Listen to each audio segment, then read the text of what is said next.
Welcome, everybody. I'm just going to follow up with Barb, what Barb said a few minutes ago. So Barb and I have been chatting for a few months, and we both realized how important this would be to our members.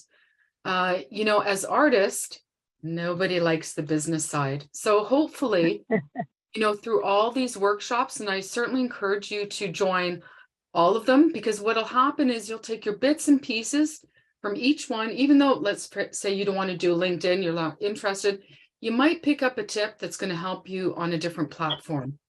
And Barb has had access, knows a lot of people who she has brought in to teach these workshops. We also have one of our members, Murzin, and I know there were a few members who joined a couple years ago. We have three, yep. And who joined Marjolin's workshop a few years ago, and that was helpful. And she'll be back. So I really encourage you to participate in all of them. And welcome. I hope you get a lot out of it. Today is really just to kind of give you a bit of an overview, kind of get your feet wet. Barb will kind of guide you along. We'll take some breaks for questions. You'll see a sharing screen come up if you have any ideas that you want to share. Ask questions in the chat. I'm going to be selective about questions, so please try to ask questions that will be general, that will benefit most of the people participating. Instead of you saying, hey, can you take a look at my website? If you keep it more general, it just is better for the whole group. Have I missed anything, Barb? I don't think so. We will have a chance for general questions at the end. So, and Lisa will be taking notes and keeping track of the questions as they go. And rather than putting your hand up to ask a question, put it into the chat, and then Lisa will pick out the relevant questions for what we might be discussing, and we can answer those then, or we can address them at the end. And if we don't get to your question, ask it again at the end, because I'm sure there'll be lots scrolling by. Lisa may not be able to keep track. The other reason for that is that we're on two screens now. There's 48 people signed up for today, and we're on two screens, and we can't keep track of visual hands. So Lisa will be the question master, and she will get to your question when she can. And like I said, repeat it at the end if we don't get there. So I've prepared a keynote, and we're going to talk through it, and I've used it as my notes. You can take notes along with it. You also have a PDF version, which I hope has printed out. If you printed it in a size that you can read, it certainly should be the right size on your screen. Most of this knowledge I have learned from listening to podcasts, reading things that I find on the web, and quite a number of things I've learned through masteries.com. You've heard me possibly talk about Masteries before. We have two of our members that teach through Masteries. One is Sheila Davis, and I'm thinking, who's the other one? Anyway, Sheila is one that teaches business, and she's going to be one of our presenters as well. And I've been mentored by several artists now in the business of art. So a lot of the things that I've gotten here, I've gotten from them as well. So I just want to give credit where credit's due. Like I said, I am not an expert, but I am still trying to figure this out myself. So like I said, Lisa and I were saying, oh, I want to learn that. I want to learn that too.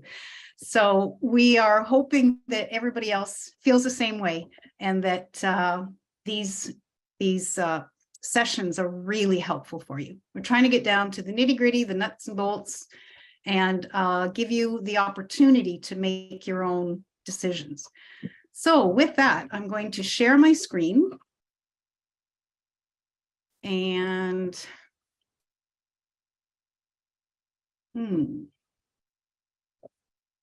okay, so this isn't there we are. We're good. All right, that's good. So I'm going to change my view and press play. Okay, wouldn't let me do that before. All right, so welcome to Marketing Your Art. This is our first session for the information series of 2023. It is available for free to all OSA members, and as well as the replays.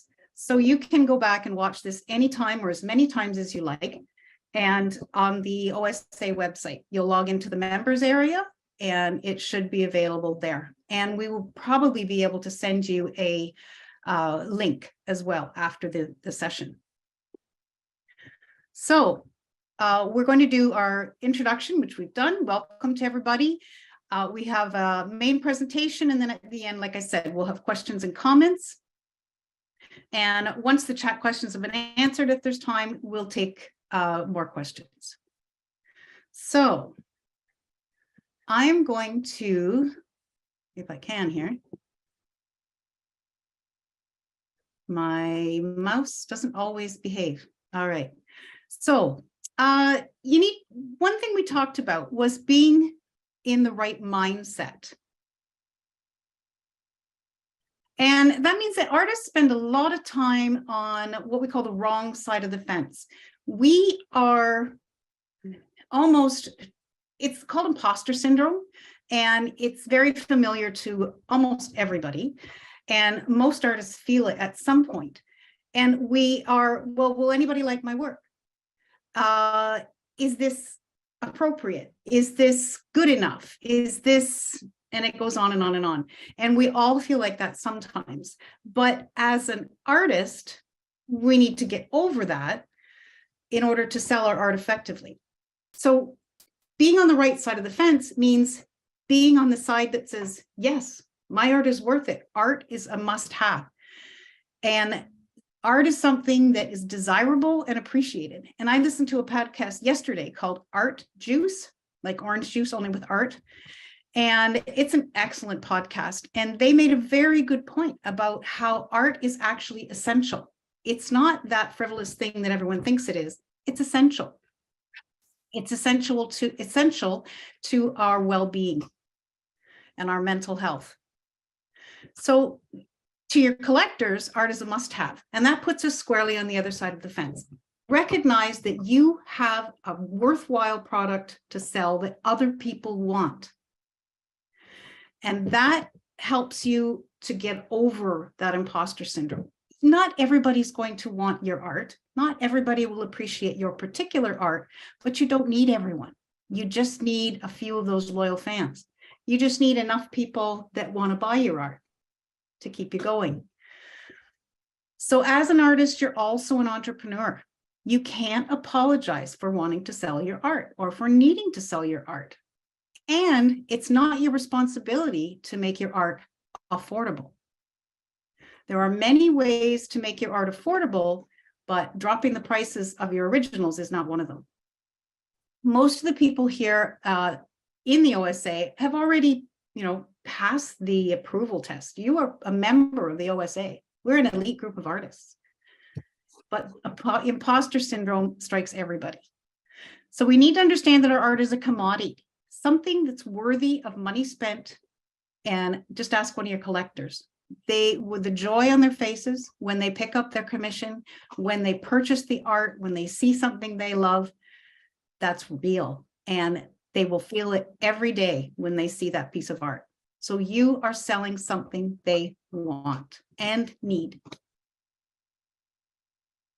So our job as art marketers is to be easily and clearly discoverable by those people, to stay top of mind, to help others fall in love with our art. I am going to try to, you guys are in my way.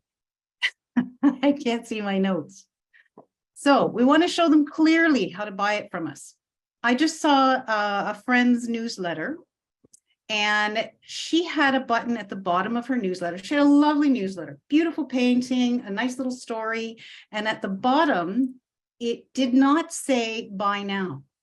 At the bottom, it said something that we all put down there because we don't want to be salesy. We don't want to put that buy now button. What did she say? I can't remember. Something about experience more or something more vague. And if you don't show people how to buy it, they don't know. And remember that they're feeling perhaps uncomfortable or hesitant about what exactly they have to do to buy art. They may or may not be used to buying it.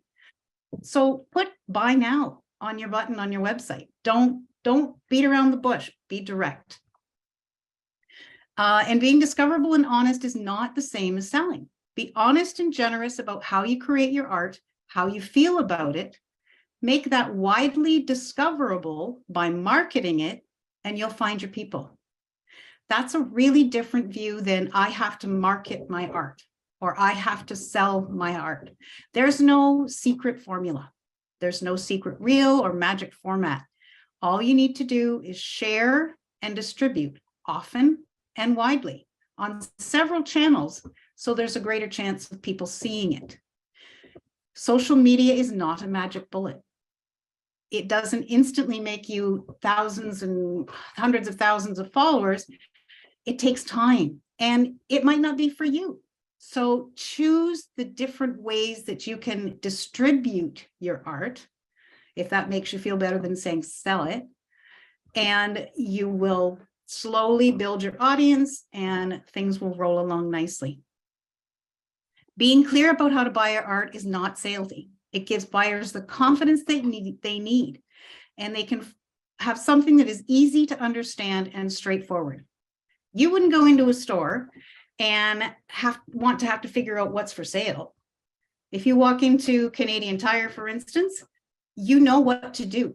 You know that you walk in there, there's a price, you take it to the cashier, you know how to pay for it, and off you go.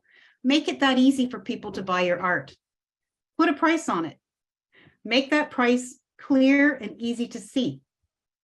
Make that price, or make that buy now button recognizable. Make it stand out somehow. I'm talking about a website at the moment, but in any of your communications, tell people that it's for sale. Tell people how much it costs, and tell them exactly and clearly how to buy it. It might be buy now. It might be DM me in the comments. It might be anything, but be clear that that is how to buy it. People will be grateful. They won't think you're salesy. They'll be grateful to know, okay, this is exactly how I do it, and I don't have to worry about it. And I know exactly what I'm going to pay. I don't have to sweat how much it's going to cost in the end. So how do you find your people? Your people being the people who love your art and want to have it and want to buy it. First thing is to look at past sales. Who's buying your art? Where do they buy it? And what are they buying?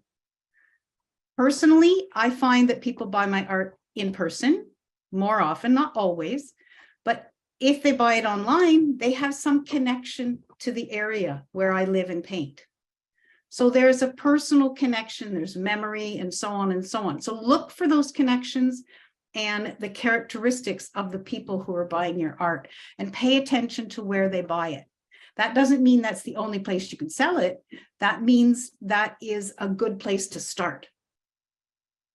So like I said, where do you make your sales? In person, on the web, on your socials being Instagram, Facebook, and LinkedIn, and so on? Or do you sell through galleries? Are they local people? Are they regional, national, international? Sit down and figure out who they are and where they're seeing your art and where they're buying it and why. Sometimes you have to ask questions. Sometimes you can do a poll on your social media. You can do lots of things like that. Track your sales and where they occurred to show where you're successful and where you need to focus your marketing. So do you need to break into new places? Are you doing great where you are? Do you need to keep some places and drop some others? It all depends. Focus where you're seeing success and try new things so that you can try new markets. Pay attention to demographics. Who are these people? Where do they spend their time? Are they city folks? Do they spend time in cottage country? I tend to get people who spend time in cottage country. And networking, that's really important too. Who do you know and how can you meet new people? So the people you know might know other people. And in fact, you can network. That's what social media is. Network and social media, you can network in person. Think of all the ways you can meet people that you already know and meet new people. Sometimes you're looking at networking events, that sort of thing. Another thing that's going to determine what you're going to do is, what are your marketing goals? Is your goal to sell art? Is your goal to make people aware of your art? That also depends on where and your eventual goals for that art. Do you want to make money, or are you more interested in, say, going to a public gallery and getting into public galleries? That's more of an awareness thing. And the type of art can determine some of that as well. So think about what your goals are there, and think about how you prefer to sell your art or to meet new people. How do you prefer to meet your people is maybe a better way to think about it. Do you like to meet them in traditional venues like art markets and so on? Do you like to meet them in person, or is it okay to meet people online? Are you looking to sell through galleries, whether you have a gallery already, whether you're looking for new ones? How do you feel about selling your own work? Some people don't want to sell through galleries. Some people want to sell their own work. Some people don't have a gallery and they would like to sell their own work, and the rest we'll worry about later. That could be a combination of gallery sales. All those things are going to influence your choices in what you do for your marketing. So your goals determine your marketing channels. If you are preferring to sell in person, then you're going to look at art markets, galleries, stores, that sort of thing. If you prefer to sell only online, and there are people who do, then that will determine your marketing channels as well. You'll look at online channels. In our series, we're looking at all different ways of doing it, not just online, but in person as well. Your goals, like I said, give you a starting point for what you're good at and what you're already doing well, how you can do it better. And then you will want to add different channels as you go along. And your goals will determine where you put most of your energy. If one thing's working really well, you can keep it going and put some energy into starting something new. If you are not doing a good enough job, you think, with what you already have, then you can work on that and improve what you're doing there. And think, talk to your friends, talk to your colleagues. What networking opportunities are out there? Talk to people, find out about events. We're going to start a Facebook group for our art marketing so that OSA members can share that kind of information. Okay, sharing moment. Does anybody have any tips or information to share? Do we have anything in the chat yet, Lisa? We don't, but I did ask if you have any podcasts that you watch, please include the link in the chat to share with everyone. Like I said, Art Juice is one of my favorites. Which one, Barb? Art Juice. I talked about it earlier, like orange juice, only art. Okay, I'll find that. Art Juice has about 300 episodes. It's two abstract artists from England, and they have a fabulous podcast. It's so full of information and tips, and they're just like the rest of us. You know, they're successful, but they are successful in different ways. And I find it always inspiring and helpful. Another one is Curator on the Go. She's from Toronto, and her name is Liza.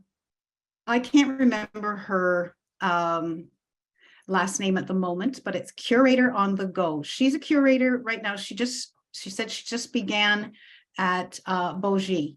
So she's local, and she interviews local artists. And one of my favorite things is at the end, she asks if there are events or art markets or so on that they can share. And they will talk about different ones in the Toronto and Ontario area. So that really has been, I think it's great source of information, you know, just a little inside information on something that's going on. Awesome. So I'm just encouraging everyone to keep aware of the chat. Kathy Earl said she's having good luck selling to her students. And Excellent. This has recommended some podcasts as well. So everyone take a look in the chat, please. All right. I would like to add one of the podcasts I really learned from. it doesn't directly relevant to the topic that we are talking about, but it's because all the artists, basically the artists from New York, from Europe, are sharing their story about how they created and how was their career. It's maybe you should know, it's just a second. It's at the Modern Art Notes. I learned a lot because I feel that sometimes we feel that it's only us that are dealing with some situation, and then you would see, no, you are not alone. Yes. And many artists have the same. I don't like to emphasis in a specific subject, but by the way, I will share it here. So Yeah, put it in the chat, then Yeah, we can all see it. Yeah. Thank you so much. Sarush, I think I just got it, manpodcast.com. Is okay. that the one? Oh, Yeah. the modern art notes. I will. You put it in? Okay, great. Yeah. Thanks. Uh, Also, I would say KFW catalog on Instagram is Kingston Frameworks, and that's Colin Morris. And he shares a lot of marketing tips in his reels and so on. He's a print on demand printing and framing shop in Kingston. And he's his marketing is his jam. And what's his podcast? Oh, Sorry, Barb, what's his podcast? it's not a podcast, it's an Instagram channel or an Instagram handle, KFW catalog, or Kingston Frameworks catalog. So I will move on then. So one of the things that we're going to talk about that may or may not be talked about very much in the next number of sessions is the email list. An email list is a marketing essential. That is something that you own. Nobody can take it away from you. Nobody can mess with it. It's not like Instagram where the rules can change anytime. It's your biggest asset. So if you want to keep anything, keep that email list, because that's your direct link to people who already love you. They liked your work enough to sign up for that email list. And that means that they are warm buyers. They're not cold people who don't know anything about you. They know about you. They're already fans, and they want to know what you're doing and what your artwork is and what's going on in your life art-wise. So you make your own decisions with the email list. You decide what to say to them. Nobody's giving you any rules, and you decide what you're going to share. And you can tell them all about your events that are coming up. You can share your process. You can share little videos, still pictures, and so on and so on. You can share anything you want and use it regularly and keep the conversation going. Encourage people to respond to your email. Ask them questions. What do they want to see? What do they want to know? And all your other channels should feed your email list. So everything else should lead to building that email list wherever possible, because that, again, is where your fans are. So you want to join that group of fans. You want to grow it, and you want to feed it and nurture it and make sure that everyone there is happy and you are top of mind. You sending out an email or an email weekly is not too much. I have an email list. It's not very big. I only have 95 people on my email list, but I have grown it. And when I send out an email, and I've been sending out weekly emails since January, they're bi-weekly now, but out of 95, 65 people were opening that and still do on average. That is phenomenal. It's not because I'm so wonderful, but I'm sharing things that they want to know. And they're interested. So those are people that signed up because they wanted to hear from me. And I had to get over the idea that, oh, I don't want to bother them. Oh, they got so many emails. They're not going to want to hear from me. Well, apparently they do, because they're opening those. So that You want to keep that regular contact. Barb, I have one, there is a question. Okay. So Cheryl Ann's asking how often to send out emails. Right now, I only send out once per month, usually a synopsis of the previous month's activities and up and coming events in new art. And that's great. But you can also share in the middle, like once a month is fine, but I hear that once a week, every 2 weeks, some people say every 2 weeks is the minimum. Other people say not more than once a month unless you have a special, or sorry, once a week, unless you have a special announcement. Or to remind people about an event, you can send that out as an extra, but no, once a week clearly is not too much. I thought that it might be, but nope, people are opening those emails and that'll tell you. So when you look at your email statistics and you see that open rate, which means how many people open them, if people aren't opening your emails, you need to look at what you're sharing or perhaps how often you're sharing. Maybe it's not enough. It's unlikely to be too much unless it's every day, but it's probably not enough. So, which brings me to, you're nurturing the connections with people with your email list.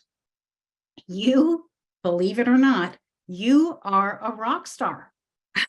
And I know, I laugh when I say that because I'm no rock star, but apparently I am, because people who can't do, we take it for granted. We do it every day. We say, yeah, we create, we must create. And other people don't have that.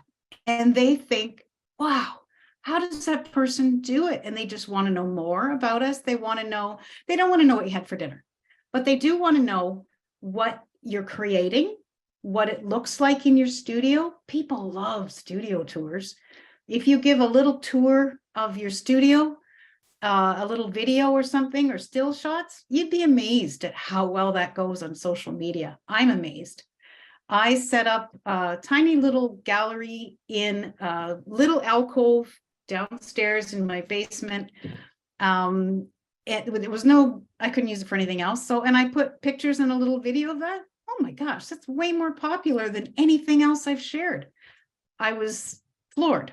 So that's what they want to see. They want to know a little bit what it's like in your studio. You don't have to use video. Video is great, but you can use still shots. So if you're painting or creating something, take a quick picture at the beginning, take a few pictures as you go. There's your email for that week. You know, share those pictures. Emails, you don't want them to be wordy. You want them to be lots of pictures. We're artists and we're visual and people want to see what we're doing. So you can talk about your inspiration. You can make your newsletter every time you create a new work of art. You can send out a newsletter. We have Sue Miller is one of our members and I thought she was brilliant. She creates a newsletter or a blog post for at the end of every piece that she creates. And her blog post is about her process and what that painting is about. And then she sends it out to her email list. Voila, no worries about what to create. She's got it all sorted out because she just documents her work. So people really crave that. You know, you think about things like People or Us, you know, those magazines. Why do they sell so well? Because people want to know more about people who inspire them. They love to feel like they're in the know. And, you know, they might not run out and tell all their friends, but they feel good about knowing what you're doing. And it's just so interesting to them. So don't forget the imposter syndrome. Don't think you're not interesting because you are. And they signed up to hear about it. And of course, don't forget to use it to inform people about where they can buy your art, new work that's coming up, give them a little teaser, upcoming series, new work, and anything else that you can think of, where you're going to be, where they can find you. So it's a nice little opportunity to do a little bit of promotion for your events. So like I said, newsletters should be longer on visual content and shorter on written content. Lots of pictures, just a little bit of writing, and then write about your things at the end. Blogs are for longer writing and have more information, and that's a different format. If you're not sure what to do, look at other newsletters that you receive from other artists. What do you like? What don't you like? How can you do what they do? Because, there's a million ways to do it, but there's some ways are more effective than others. And if you like what they're doing, you can model your newsletter after them. You're not out here alone trying to think of things all by yourself. You can check out what other people are doing. They're so easy to do now. So how do you start an email list? Everybody wants to, how do I start it? How do I grow it? It takes time. First thing you need is an email platform and a business email address. Now, the business email address has to be, there are certain rules around it, and I believe it has to be tied to a physical address, and you have to use an email server. If you send it from your own email, like barbarasimmonsfineart.com or at Gmail, I should say, it will get filtered out as spam. But if you send it through a platform like MailChimp, Flowdesk, Constant Contact, those are 3 examples. There's a ton of email services, and MailChimp can be free, and then you start paying after a certain number of contacts. And in fact, most of them, the pay scale is scaled according to the number of emails that you're sending out at one time. So the size of your email list. You'll pay more for 2,000 than you will for 200. And that's typical.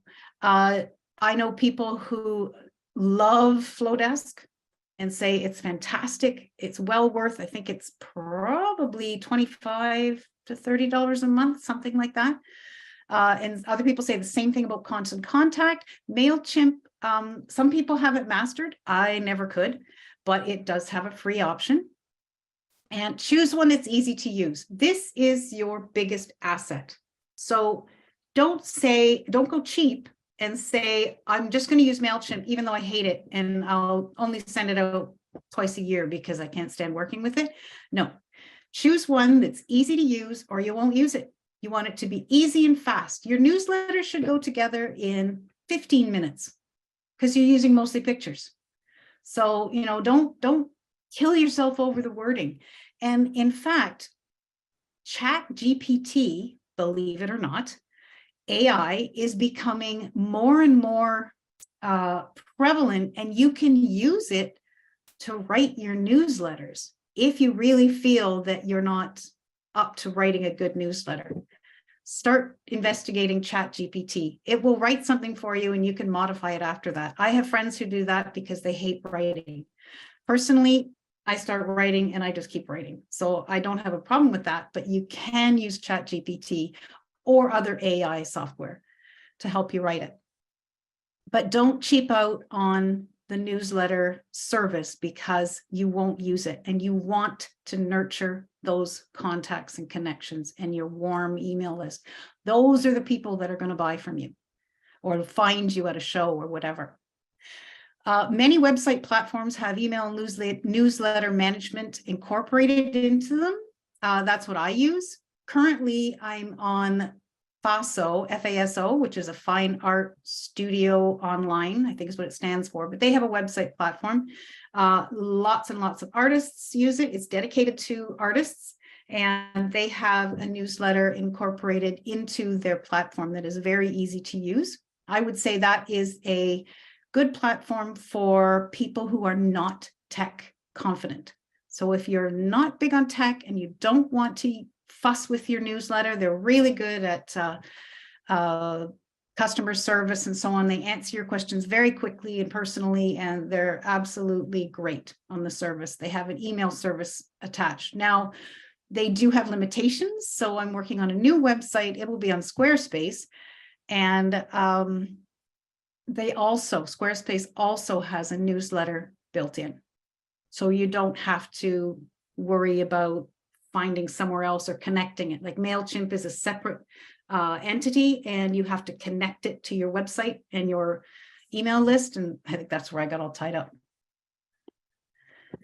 How do you grow your email list? There's a good question. So let your fans know you have one. Put sign-up links on everything. Put them on every page of your website.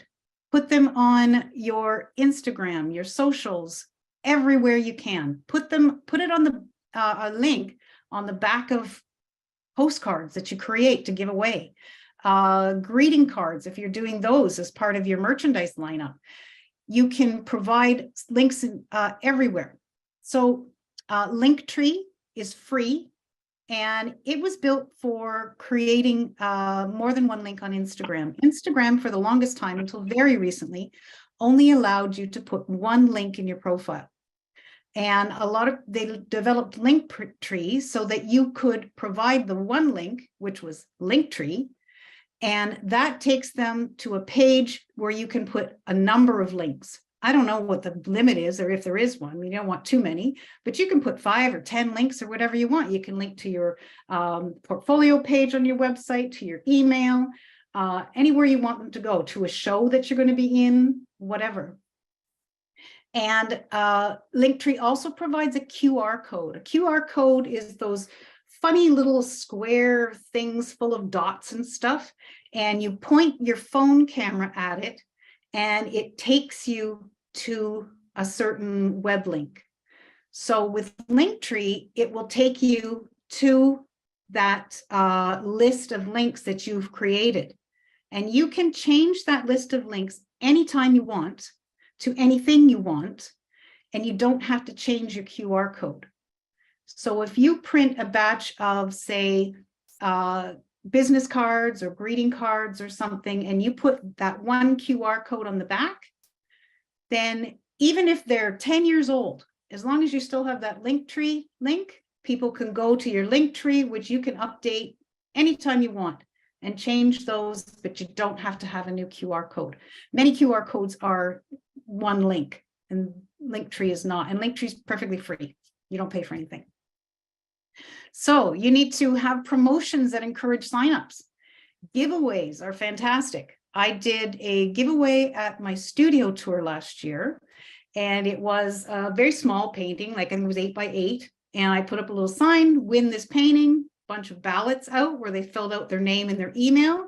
You must have permission from the person signing up to put them on your email list. So on the bottom of your ballot, you put, by signing up or by entering this contest, you agree to sign up or to be put on my email list or something to that effect.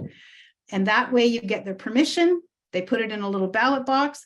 I got 50 emails from people who open my emails. So never underestimate the free giveaway. You can do digital giveaways. You could, anything that people value in exchange for an email sign up. It could be a free download on 10 pieces of equipment you need to start oil painting. A free tiny little print that they can print out on their computer. Don't worry about giving that away, because a small print at a lower resolution is not going to turn into a giant print that someone's going to sell and put on their wall. It's not going to happen. So a screensaver, a phone wallpaper, anything that's a digital download, because that doesn't cost you anything.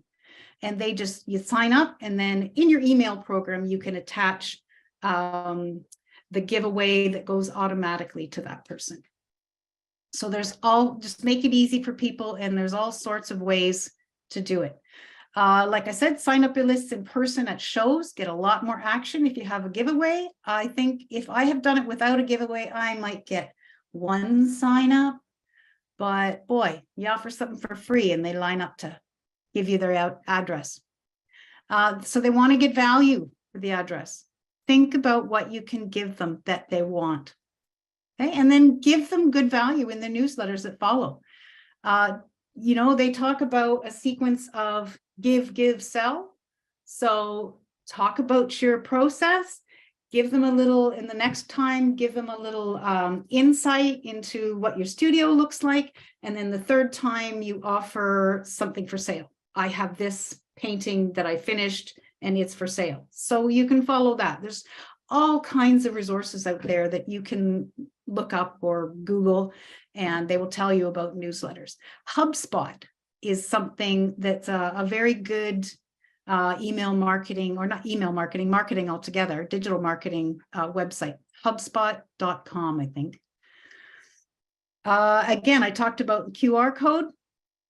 The link tree is the evergreen code. And there's something wonderful about an evergreen code. Sometimes you go and ask me how I know. You'll go to a QR code generator and you think, wow, look, I can put color in here. I can make it look fancy. I can choose all the dots. And then you get to the end and they won't activate it until you pay for something. So be careful of that sort of thing and don't waste all your time until you know you're going to get something out of it. So with an email program or platform will come statistics with a good one.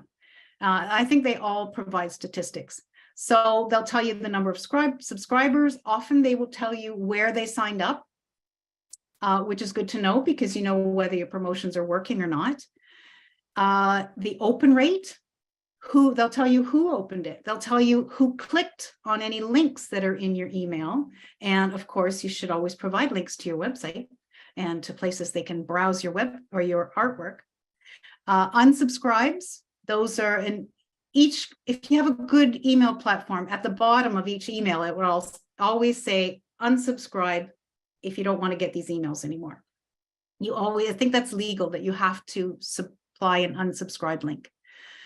And you can segment your list. So you might have, this is getting a little more technical, but you could have 2 different email lists. A friend of mine, she has her regular email list and she has an email list for a weekly Instagram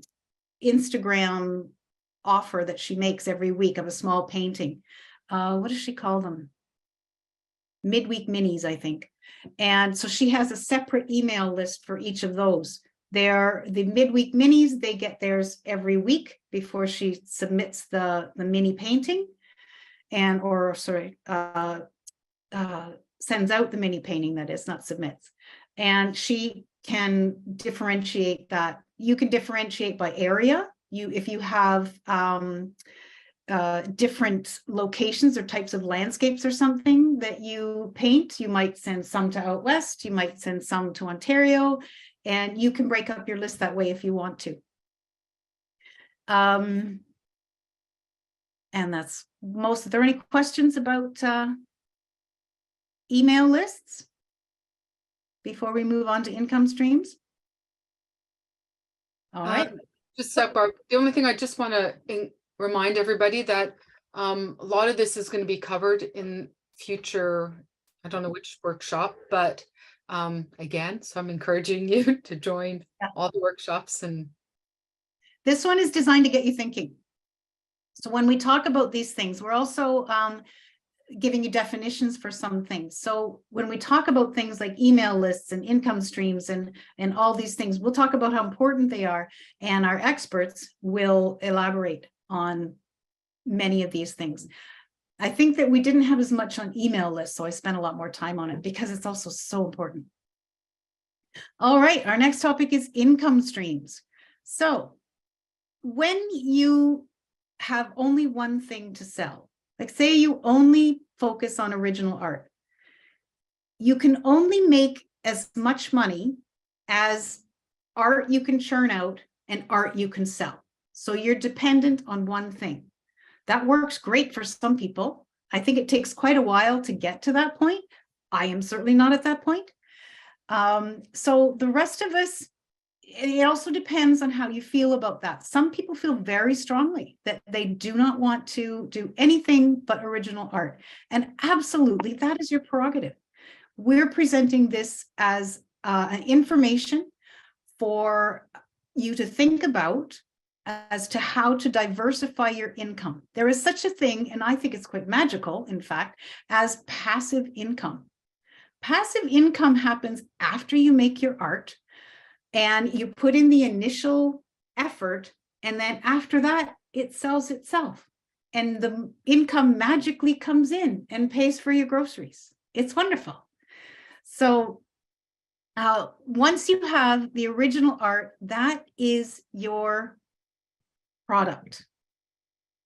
So you have a product, and now you can make different things from that product to sell to different types of people at different price points.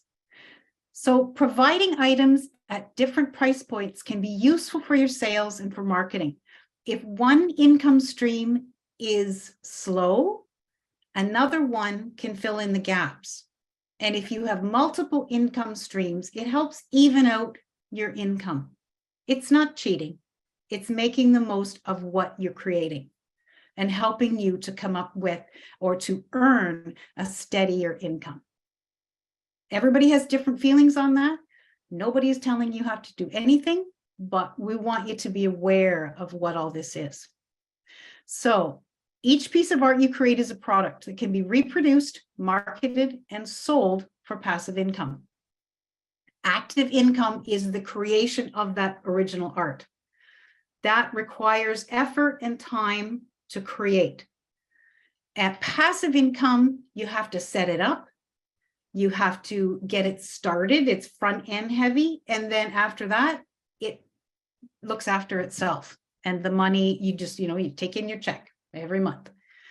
It might not be a big check, but the more you have, the more they add up. And you have to, of course, market and make it available. You can't just sit there and never do anything. If you teach, you can sell digital products like courses or downloads. You can create a digital course and people go through it at their own pace. So you record the lessons, and on something like, oh gosh, help me, Lisa. I can't think of the platform at the moment, but yeah, everybody will have seen it. We'll put it in the chat or something. But you can create a course, and then you have to market the course. Of course, you have to let people know it's out there. You have to tell them what it's about. You have to put it out there and make people aware of it many times, but they will go through it themselves. So you don't have to actively log in and teach that course. It's a downloadable course. It can be a little short thing. It can be something like, here's how I painted this painting. You want to paint this canoe? Paint this canoe with me. It can be as small as that. And that can be a $10, $15 download. It doesn't have to be expensive. If you look on dailypaintworks.com, that's a good example of that. Carol Marine, M-A-R-I-N-E, she has a number of courses that she offers through her website on Daily Paintworks. They're $5, $10, $15, $20. Often it's a demo. This is how I painted this. And, people don't balk at downloading $20 to learn how to paint something. Maybe it's a particular aspect of painting that they're learning. But if you go to Carol's website, you will see exactly what I mean. And her website is only through Daily Paintworks, I believe. And then you just have that download on your website. People download it, they pay for it, voila, money comes in. Like I said, they don't have to be complicated or expensive, but you can have a whole workshop, like I said, or you can have something very small. You can have something that also helps you build your email list, by the way. One of our speakers, Belinda Del Pesco, she's at the end. She's a California printmaker. And oh gosh, she's a brilliant marketer. She knows how to work smarter and not harder. And she has, for her printmaking on Etsy, she sells a list of materials that you would need or supplies to begin printmaking. And she sells it for $5 maybe. But every time she sells a digital download, she gets an email. And that's how she builds her email list. So all of these digital downloads, don't forget to ask for permission, but all these digital downloads, and I will help build your email list too. So there's a million ways to put everything together. Barb, were you talking about Patreon earlier? No, I wasn't. She does that on Etsy. Okay. So it's an Etsy product that she has that's $5 or less. I'm not sure. I think for some reason I remember $5, but it could be a lot less. And people don't balk at spending that. And they get something and you've got their email. Away you go. Barb, so another thing, sorry. Barb, hold on. Question. What platforms do you recommend to sell a digital course? Teachable, Skillshare. I have heard of. I have not done it myself, but Teachable and Skillshare are two well-known ways that platforms that will allow you to do that. But you can also put it on your own website. You just have to have a link to a YouTube video. So if you want to create a little video course, put it on YouTube, and then you would not have public access to that. You would have to have a particular link only. And I'm not exactly sure how to do that because I haven't done it. But YouTube is a lovely thing for that sort of thing. You do not have to go through Shareable or Skillshare or Teachable. But I think Skillshare and Teachable might perhaps advertise your course. So have it, in more than one place. You can have a link to your Skillshare course on your website. Get it out there, share it, put it there, put it everywhere, put it in your link tree, on your Instagram. Just put it everywhere. So other ways you can do it are through affiliate programs. Affiliate programs are the ultimate passive income. We'll get into the details later, but affiliates is basically when you see, say someone sends out a newsletter or has a video on YouTube or whatever, and they have links down below. Often they're Amazon links because Amazon has a huge affiliate program. Each time somebody clicks on that link and buys that thing, you get a little bit of money. And Amazon takes it one further because Amazon keeps that link active for 24 hours. And I understand that it's changing. Belinda Del Pesco told me about this. And you click on a link for, say, a paintbrush through my website. So you see it, and I have an affiliate. I've signed up with Amazon for an affiliate program. You click on a paintbrush and you look at it and you look around at a few other things, and then you log off because you just didn't really want to buy that paintbrush. With Amazon, anything you buy in the next 24 hours, I get a cut of.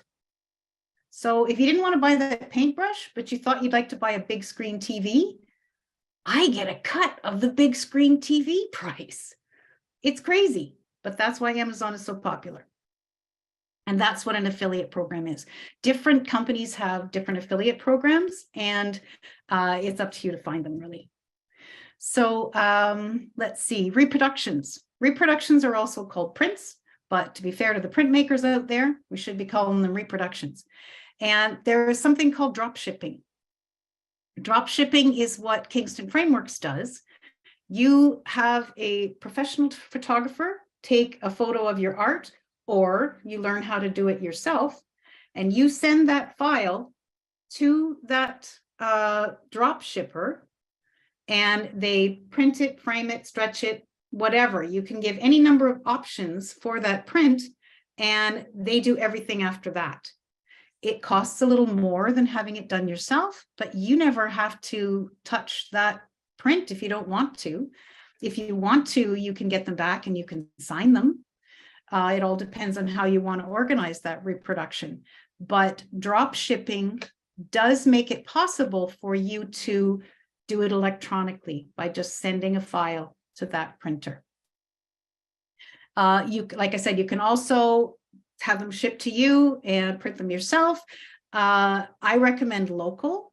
There's lots of local photographers and printers that you can work with, and that way you can see what you're sending. So there's lots of options for that.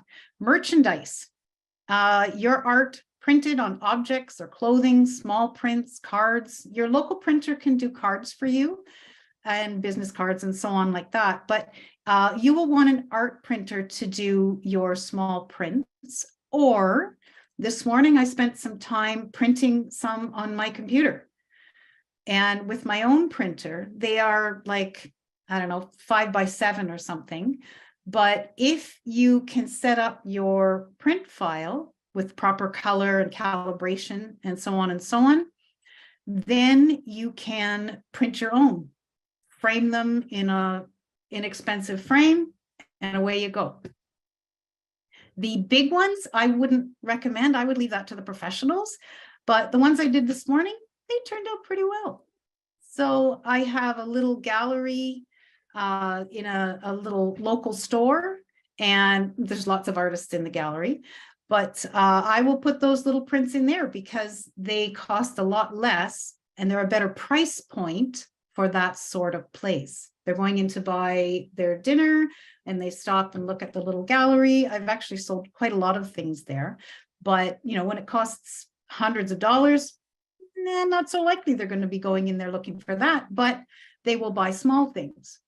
Same with art markets and so on and so on. So there's lots and lots of ways to do reproductions. One thing I will say for reproductions, if you're going to do your own photography and your own printing, you're going to need a color calibration, and you'll need to calibrate your screen. That's what got in my way for a long time. But I got something on good old Amazon called Color Checker. And it's a little square full of colors, and it goes, you take a picture on top of your artwork, and that tells the printer or the calibration software exactly what that color is. It's like a special reference. So they say this is a known quantity, and it will help you match your unknown quantity. And the one I got was about $400, and it came with a screen calibration tool. So you just lay it over top of your screen and it calibrates everything. And all of a sudden my print problems were solved. I had problems with it being too blue and too dark, and now they're working great. So calibrating your screen is pretty important if you are editing your own artwork. So merchandise is available through, you can get them through Vistaprint, and one place you can get it is called the Art of Wear, WHERE. They're out of Montreal, and they have everything. You can put your artwork on anything you want. You can put them on tights, you can put them on phone cases, you can put them on mugs, you can do anything. And these are things that people can buy without spending a ton of money. You want to have different levels of offers, they're called. So you'll have different price points. You'll have a really expensive one, your originals, and you might have a middle road, which are larger prints. You might have a small thing, which is prints and cards and so on. And I have seen people buy things like that for gifts if they're at a market, but they also buy them if they're not sure about your art, but they want to take home a little piece so that they can look at it later and remember what it's about. They'll buy a pack of cards. Don't forget your QR code and your website on the back, because that's easy advertising. My friend with the midweek minis, she does a pay it forward card. So she has a pack of cards and there's two. And the idea is that you buy one and then you take the other one and you send it to a friend, or she will give those away with every print that she sells or every original that she ships. So put in a pay it forward card or pack of cards. And the idea is to encourage people to pay it forward by sending it to someone else. And of course, on the back is all her contact information and her website. So it's a little bit of advertising right there. There's so many things you can do. Another thing is collaborations. Don't forget how powerful it is to collaborate with a charity or another organization. Say you collaborate with your local hospital fundraiser. You offer prints, and the profit from those prints, or a portion of your profits from those prints, or whatever you want to do, and you get to take advantage of their audience.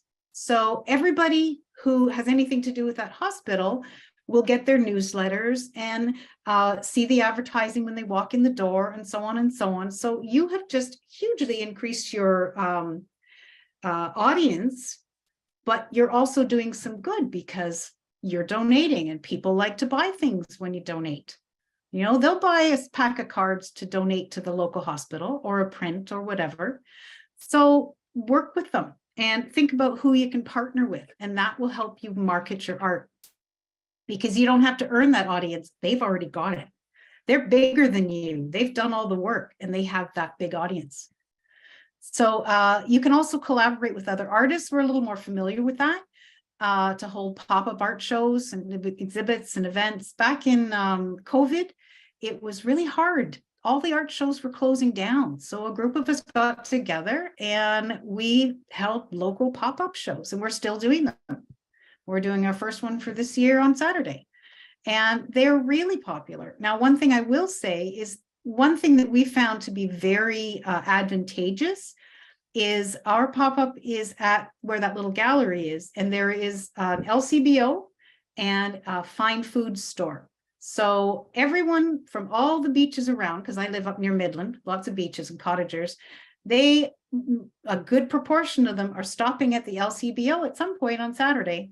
They're already out of their cars.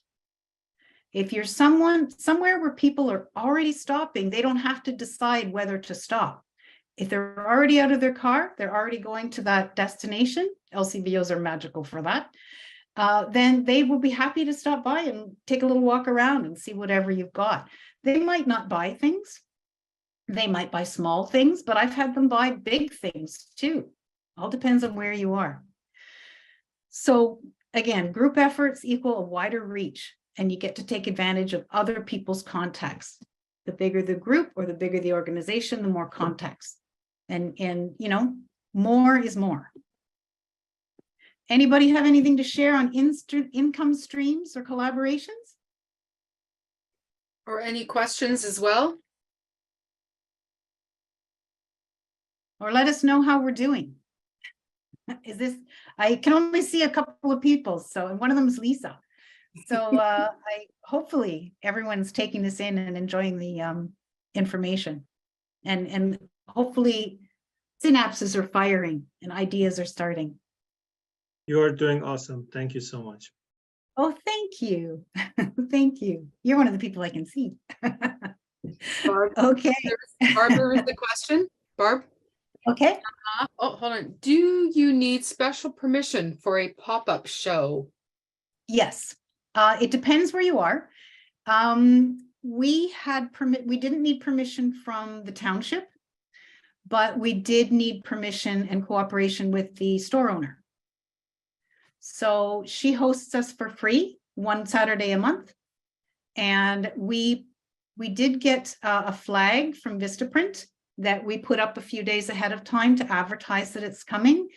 And we do advertise on Facebook and Instagram and so on. Some municipalities require you to have permission or a license. I think Wasaga requires you to have a yard sale license or something like that, but check with the municipality first.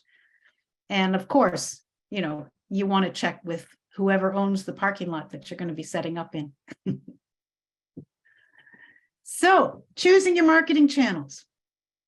Start with your research. Who buys your art? At what venues? What are you already doing that gets people's attention? How do people find you now? And that will help you decide where else you want to focus. And don't be afraid to try new things and different things. If it doesn't work, after you've done it a couple times, don't do it anymore. Try something new. It's okay. You're not a failure. You're just experimenting. And that goes for social media and everything else. Try a few times, and if it's not working, try something new. Nobody's going to look down on you for that. The other thing, look at where people have found you. The email stats that say where people signed up, that can help. Like me, I live at the beach. So I know a lot of people vacation around here, and many of my buyers, if not all, have some sort of personal connection to this area because they vacation here or they have a cottage here or something like that. We're fairly close to the city in Midland, Penetang, and that really helps. So think about what your subject is. What do you paint or create artwork about? Because we're not all painters. Where do people that might identify with that go? Where do they work? Where do they see things? We had a show back in January at one of the entrances to the PATH system in Toronto. It was Josie Britton, Claire, and me. And people were walking through there to get to the underground path system downtown. So you're kind of smack in their way and people are walking by. And don't use sales as your only measure of success. It's not, because lots of times, you know, you'll go to a show, you'll pay hundreds of dollars to be in a regional show and you don't sell very much. Well, that's not a failure, because chances are someone will come back after and they will want to buy something. They just needed time to think about it. Or I've had people come after a studio tour and they came into an inheritance and they wanted to buy something special to remember that person by. And that was a few months after the studio tour. So you never know where it's going to lead. And look at your products or your paintings or your artwork. Do you have a particular subject or something that sells really well? And why? Why do you think it sells well? Again, you can do polls on social media if you like. It's easy to do those in stories and so on. They love that because it's participation. So they make it easy for you to create those things. And that will come up in another part of our series. And something you can think about, and this isn't for everyone, but you might want to produce more of that in the future. It can help you build a base of collectors. You can create saleable work that people like that supports your other work. Now, that can also be said for multiple income streams. Those other income streams can support the production of your originals. It all depends on how you look at it. So think about it. There's also the idea that Veronica Funk, she's one of our people that's going to be speaking, one of our experts. She's lovely. And she has changed her media and style a number of times over her career. And she said every time she had to go out and just develop a new audience, because the previous audience wasn't necessarily into that sort of thing. And nobody, well, not everybody wants to continuously create the same thing over and over again. I'm, you know, a prime person. I evolve. I change what I paint. I change what I focus on. It might all have a central location that I'm painting, but they're not always the same. And that's okay. So you need to keep your marketing skills sharp and your income streams working so that you can support those changes. And don't be afraid to make the changes. So choose your channels based on your findings. Focus your efforts where your people are. Make sure you look after those people. Get them onto your email list so you can nurture them that way. Grow your reach in new channels. So you might say to yourself, okay, I have not been on LinkedIn. There's something that I don't do because I'm so intimidated by it. I don't know what the rules are. I'm clueless and I've been afraid to even try it, but I hear it's a great channel to advertise your art. So what I might do is I might say, okay, so for 6 months, I am going to focus my attention on LinkedIn. I'm not going to abandon my other channels. I'm going to keep everything else going, but I'm going to try adding one new thing. And I'm going to focus on that for a certain amount of time. And if it doesn't work, I'll stop doing it. If it works, great, but give yourself a good amount of time to focus on that. And that's how to add new things. Don't try to do everything all at once because you'll drive yourself crazy and you'll drop them all.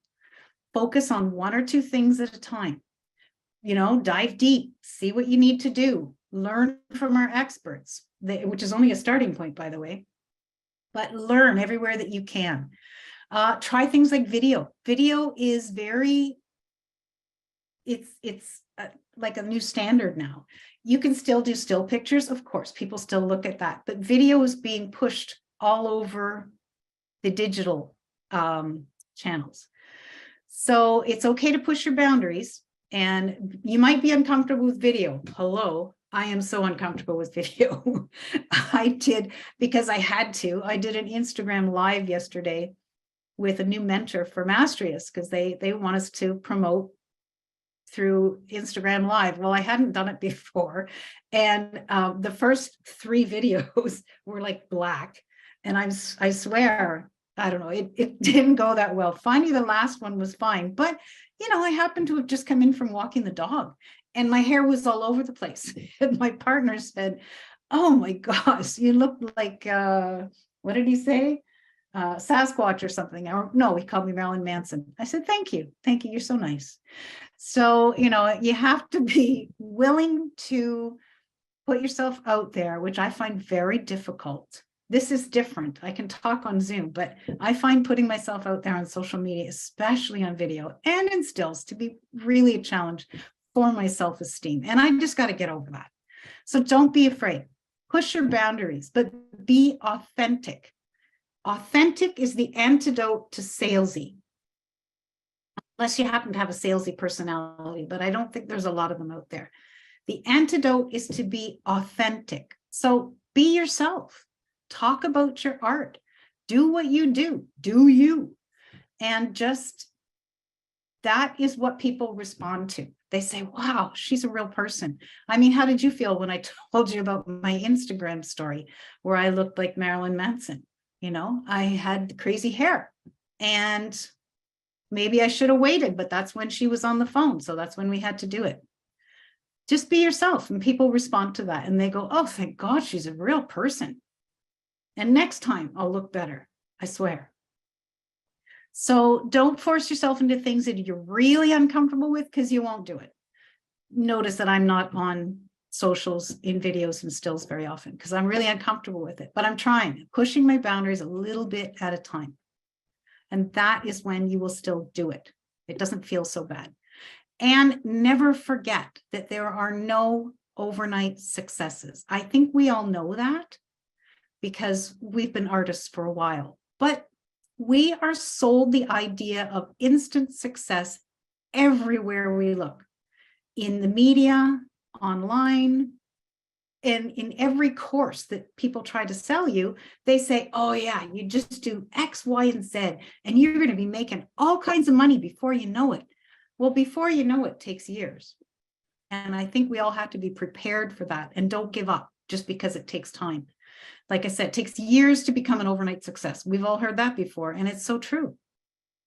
Slow and steady is a realistic outlook. Do what you can. Don't overburden yourself. You'll just get stressed out.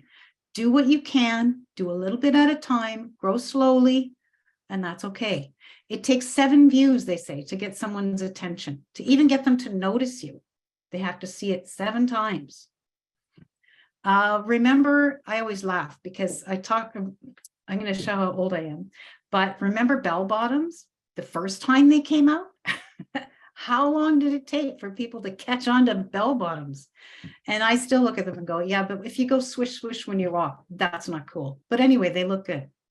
So think about that and think how long it takes people to get used to something new. Not everything you put out there will be seen widely. There's a lot of complaints right now from people about Instagram. Nobody's seeing my posts. They've changed the algorithm again. I thought that if I did that fantastic video or that reel or whatever, and I put it out there, it might go viral and everybody will see it. Nope, not necessarily. And, you know, if something doesn't work, try again. If it doesn't work after a few times, try something else. It's okay. Not everybody is watching. And certainly there are not very many people taking notes. So don't worry. Social media is free, so-called, but it requires time, effort, and attention to the rules. We've all become overwhelmed by the idea of social media just by reading about it. You know, the rules change without notice. It does not exist for you or me. It exists to get our attention. It exists to grow their audience, the number of people that use Instagram. It exists for Instagram or Meta to make money because they want to make money through advertising. So now they're moving toward monetization where they want us to pay for advertising. We don't own it, which is what brings me back to the email. You own that. Nobody can take it away from you and nobody can tell you have to pay to advertise. Free platforms are a gift. Don't treat them as your right. So I know I've been annoyed by people who say, oh, Instagram owes me distribution. You know what? They don't. And they don't lose sleep over it either. So they could change the rules anytime they want. And they are thinking of their profits, not yours.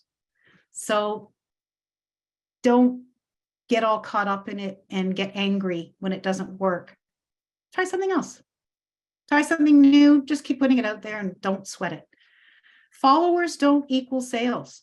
We've all looked at people and you think, wow, they've got 28,000 followers, something like that. I know artists who have thousands and thousands of followers. And I have a friend who has that many followers. She has an unbelievable number of followers. And one day we had a conversation, it was in a master's group, and she said, I'm so worried about how I'm going to pay my mortgage.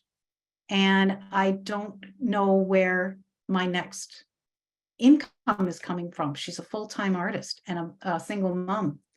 And she had thousands of followers, but that didn't equal monetary or financial success.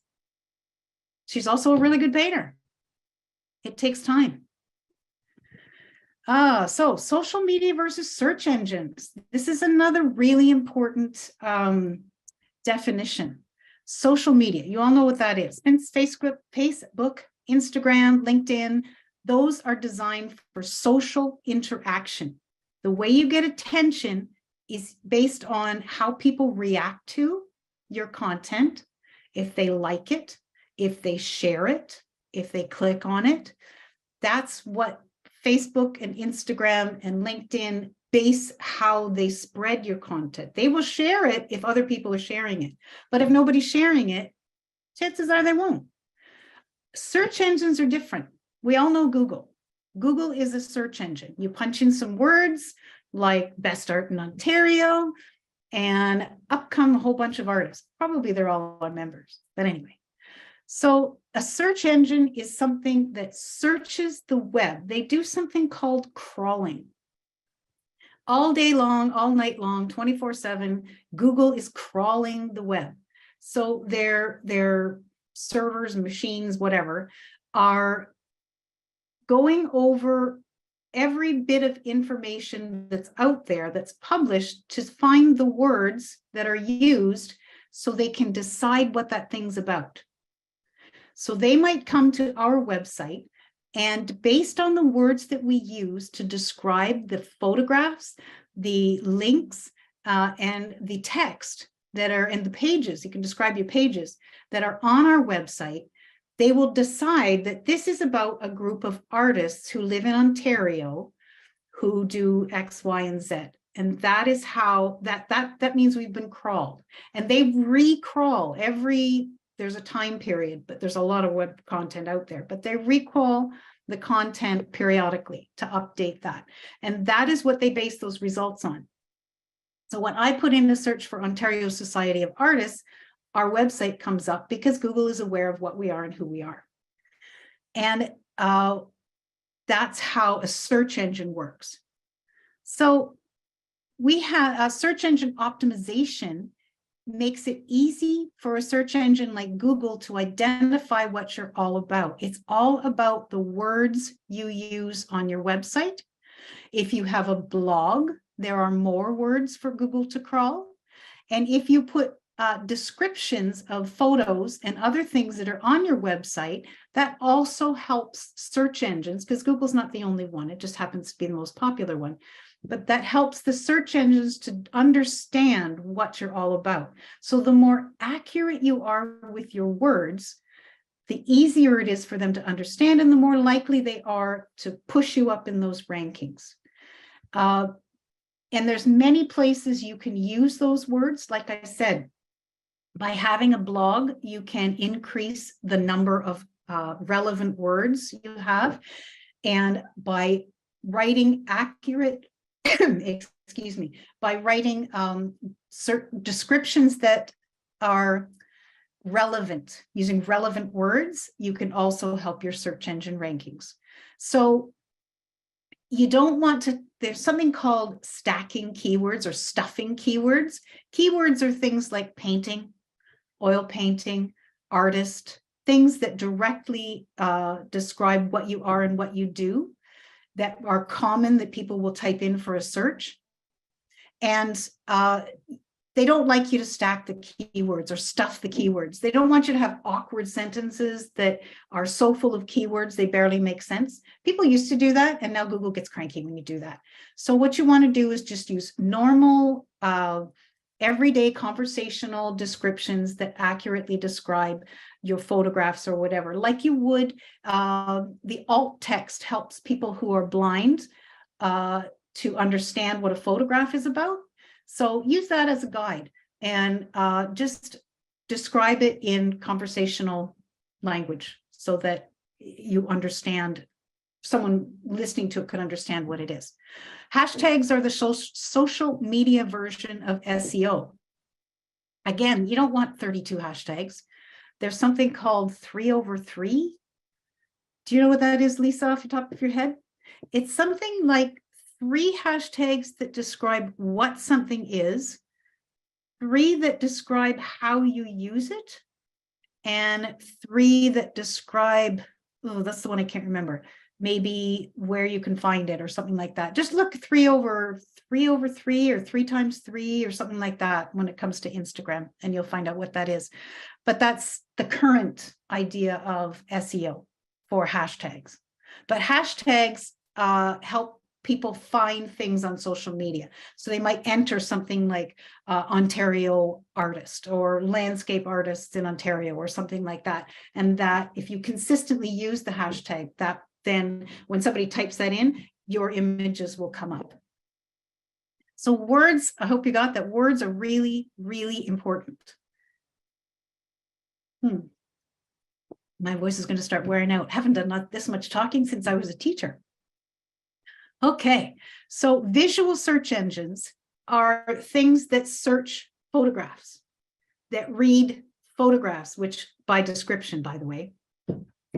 Things like Pinterest, Etsy is, and YouTube, surprisingly, is a visual search engine because you can type a search term into YouTube and you can find what you're looking for. So YouTube is another thing that will bring traffic back to your website.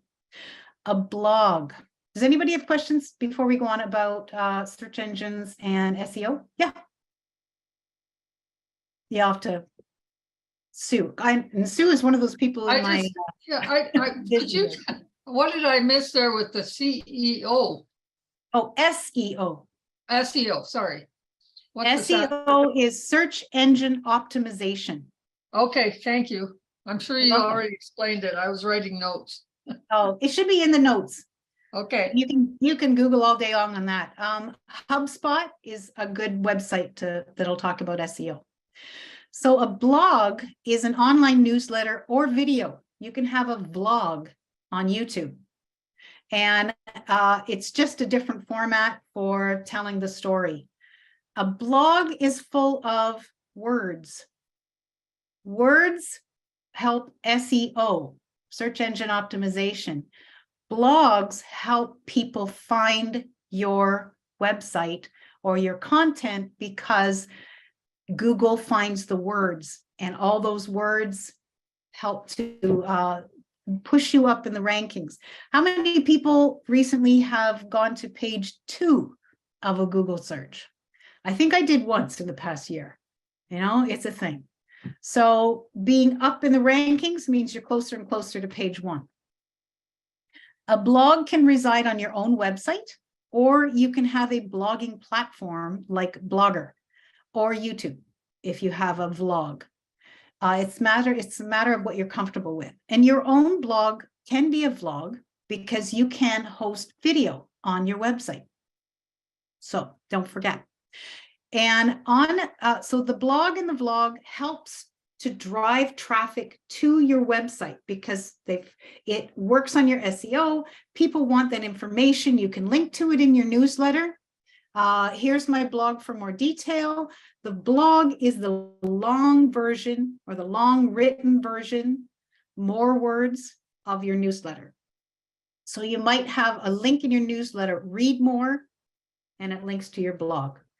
A blog can be as easy as the story of each artwork you produce. So every time you finish an artwork, you photograph it, you write about it, and you send it out in your newsletter. So that can be your routine. Bam, bam, bam, done. You don't have to stay up all night thinking about what you're going to put in your blog or your vlog or your newsletter or whatever. You've got it because you created something, and you do that every day. It might be a progress. So maybe your blog is what you're doing in the studio that day. There is an artist that I follow. I'm on her newsletter. Her name is Bobby. I don't know how you say the last name. Baugh, B-A-U-G-H, B-O-B-B-I-B-A-U-G-H. And her newsletter is just pictures of her working that day. And she explains what she does as she goes along. Simple, but it's fascinating. I love that newsletter because I always want to know what she's doing next. She works with fiber and printmaking and all kinds of things all together. And it's really interesting. And everything you do is also interesting. So you can check, I think it's Bobby Baugh Art or something like that. But you can find lots of artists that do the same thing. But it's very picture heavy. You'll see, 6 or 8 pictures, not a lot of print. And then she uses that as her blog. So you can also use affiliate links or a list of products you use in your blog or your vlog at the end. In YouTube, they have the show notes or whatever they call it, the notes at the bottom, and you put your affiliate links in there. In a blog, you just put them at the end. In a blog, you can include links all through the written part. A link to the product that you use as a matter of convenience for your readers. Or if you're part of an affiliate program, you get a little cut if somebody buys something. It doesn't cost them more, by the way. And yeah, again, they're a really good way to drive traffic to your website. Belinda Del Pesco, near the end, she's going to be talking about blogs and driving traffic and so on. She'll also talk about Etsy. And again, well, maybe I already answered this. What do I blog or vlog about? Anything you want. Usually it's a story of a new work of art or how you created it, about your process. You can include thoughts. Maybe you put a lot of thought or meaning into something while you were creating it. Share that.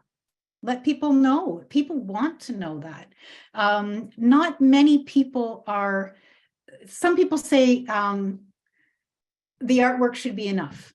And I don't need to give it a title and I don't need to give it a description. But you know what? I always look for the title and description. And I think a lot of people do. And I love to hear what the artist is thinking or what they were doing when they were inspired by or when they were creating that work.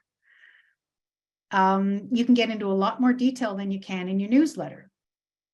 People are primed to read it. They've signed up for a blog. They want to see that blog. They've clicked on read more. They want to know. So tell them. And yeah, like I said, you can send links to your email list. Every time your blog comes out, send them, I got a new blog post. We all get those because we've all signed up for things. So you know just what I mean. And affiliate marketing. We talked a little bit about that. Companies big or small offer affiliate marketing programs. You make money each time someone clicks on a link in your newsletter or website that leads them to a buying page on something like Amazon. Amazon has an affiliate program and you must sign up for the affiliate program. You can't just put a link and expect to get paid. It doesn't work that way. You must sign up for the affiliate program. And it can be, there's no added cost to the consumer, by the way. It doesn't increase the price, but you get a little cut of their profit. Amazon's the biggest one, and you may or may not agree with Amazon as a company. Don't do it.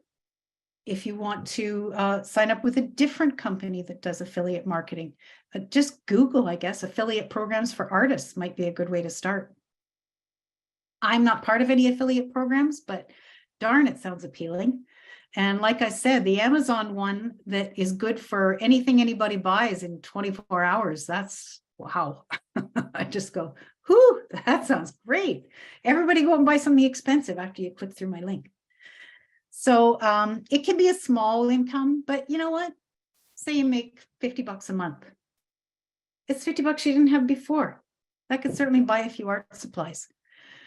And like I said, you have to register for the affiliate program and become one of their affiliate members. Another passive income. You don't have to do anything beyond providing the link. After that, everything just comes to you.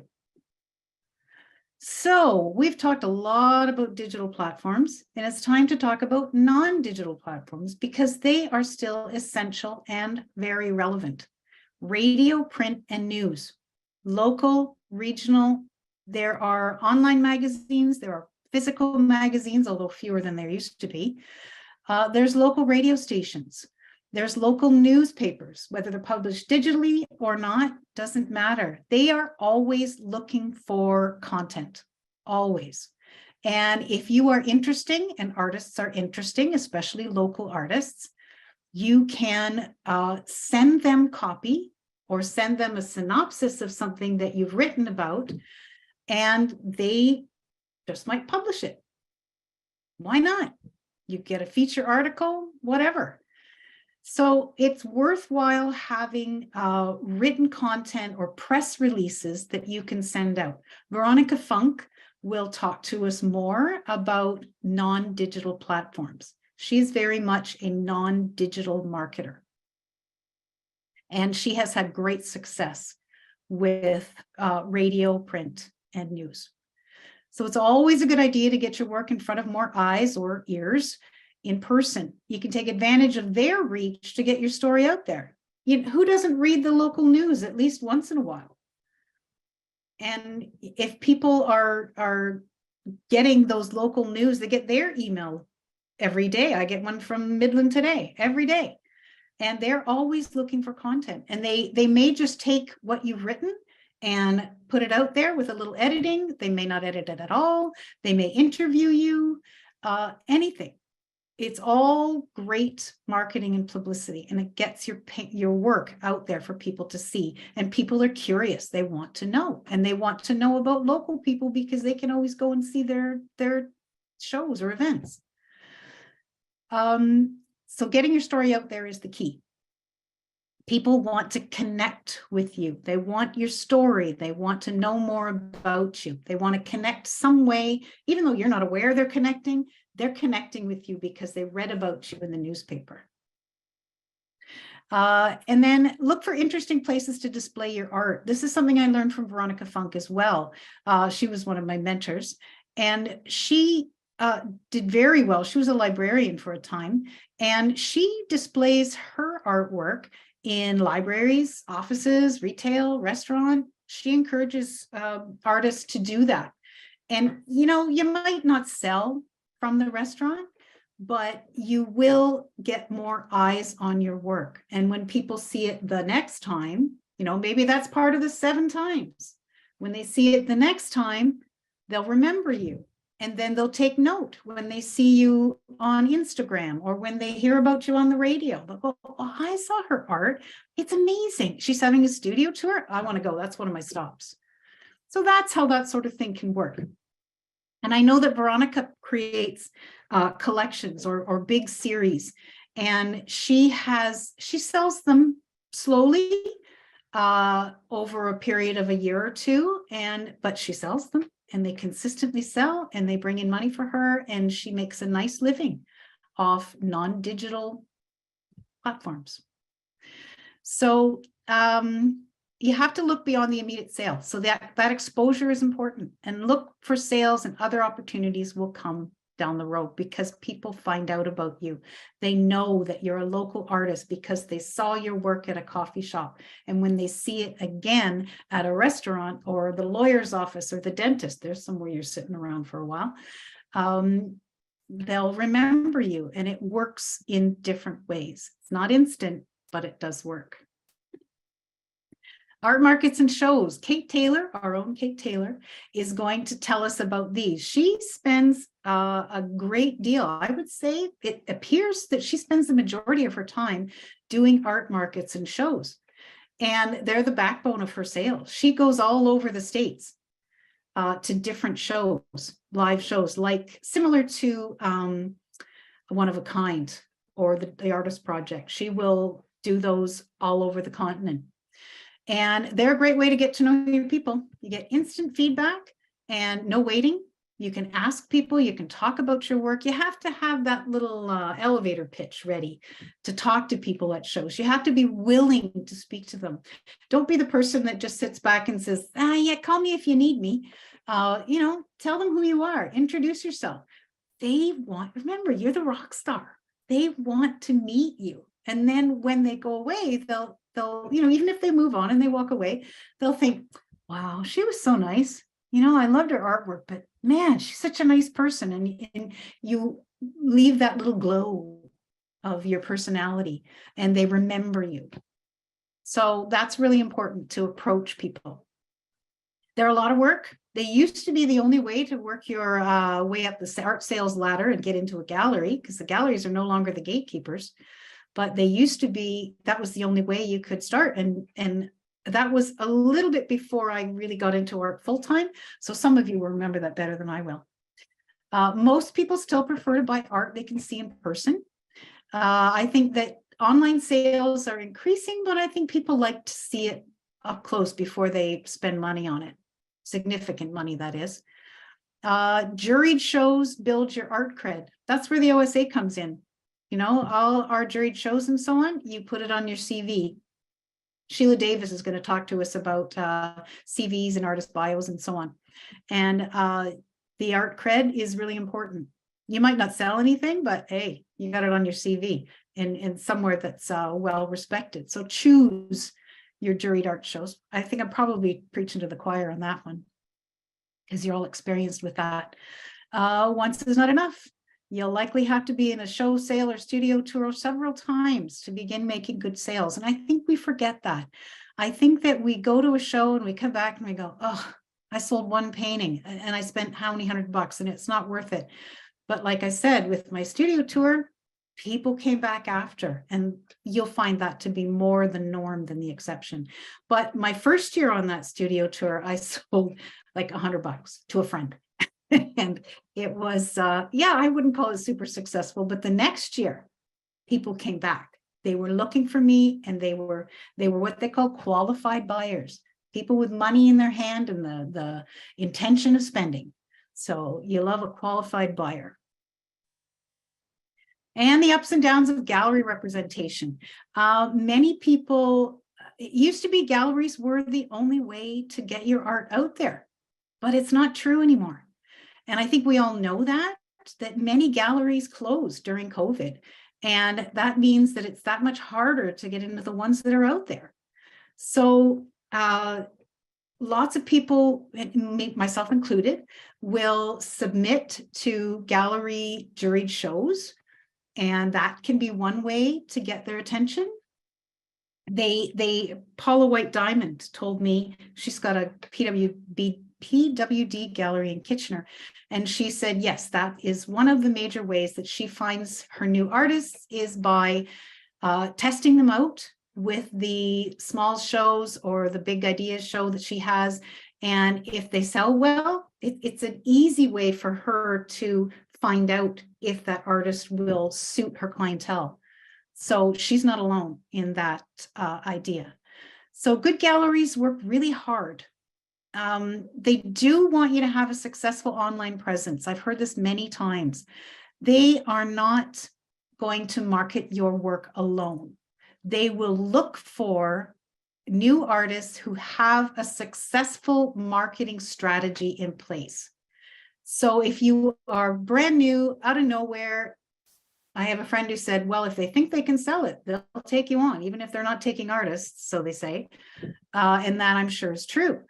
But they want you to have a marketing strategy. They want you to be out there. They want you to be working as well to market your work. They won't do it all alone, with few exceptions. And they don't share their client information. You don't get to add your buyers to your email list.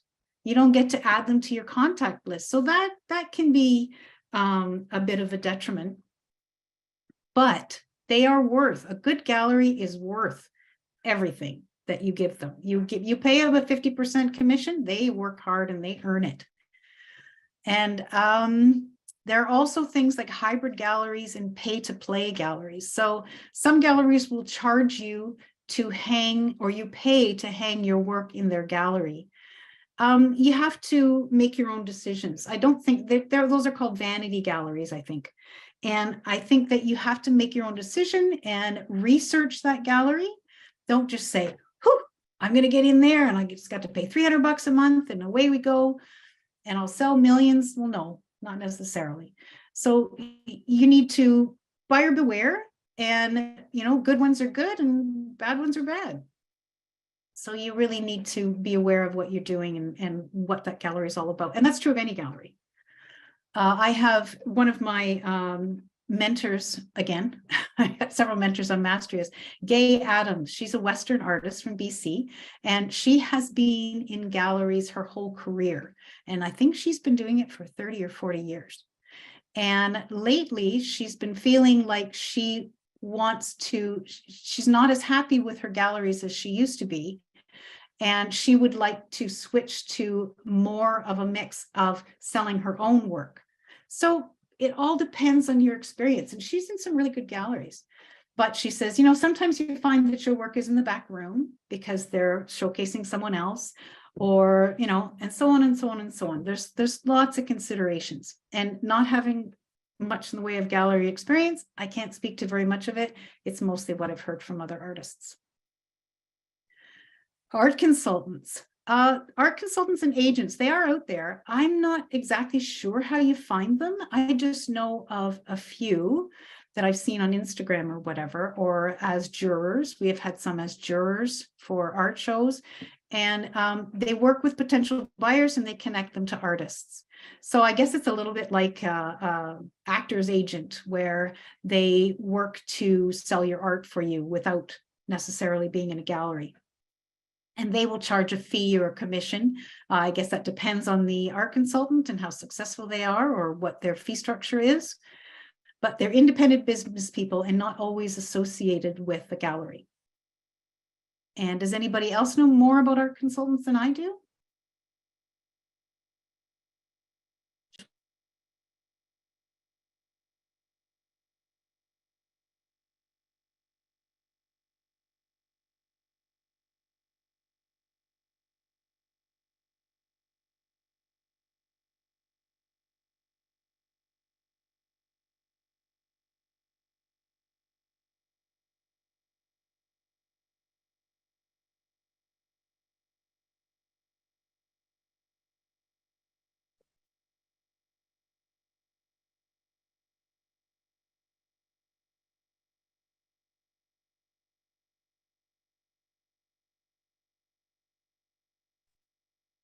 There, can you hear me now? Yeah. Okay, good. Because my, I'm going to press escape and hopefully this works.